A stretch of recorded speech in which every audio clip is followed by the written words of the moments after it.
Good afternoon, everyone. Thank you so much for allowing me to be here today to share a bit about my experience with Hillsborough Virtual and a bit about the foundation, which work really, quite close together.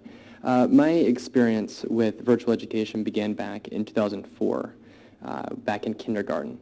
And my family and I had just moved to Florida. My mother was looking for a program that would really accommodate to my learning style. And so we started with a program called K-12, and shortly thereafter, once Hillsborough Virtual School was founded, it transferred to HVS. 2004 was a very big year for me, not just because of kindergarten, but as you may recall, in 2004, Hurricane Charlie devastated our great state.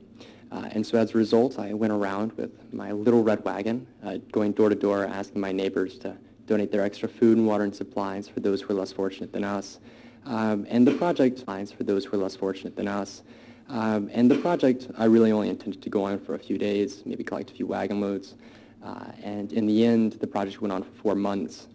And as a result, we're able to raise for 27 truckloads of food and water and supplies to the victims. And really, if it wasn't for my virtual education, I wouldn't have been able to start with that. And subsequently, over the last 11 years, complete some of the amazing projects that the foundation has been able to complete, including distributing over 40,000 backpacks to homeless youth across the United States, serving over 1 million youth across the world directly, and millions more indirectly, including with programs like our Food for a Million Project, which last November raised over 566,000 pounds of food in 24 hours, along with some other amazing community partners.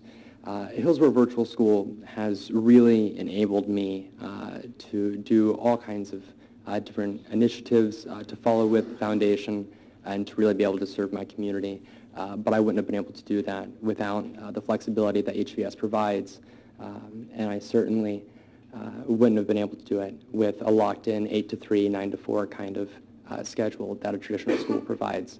And so I would again like to thank you all for allowing me to be here today to share a bit about that. Thank you. Thank you for being here to share.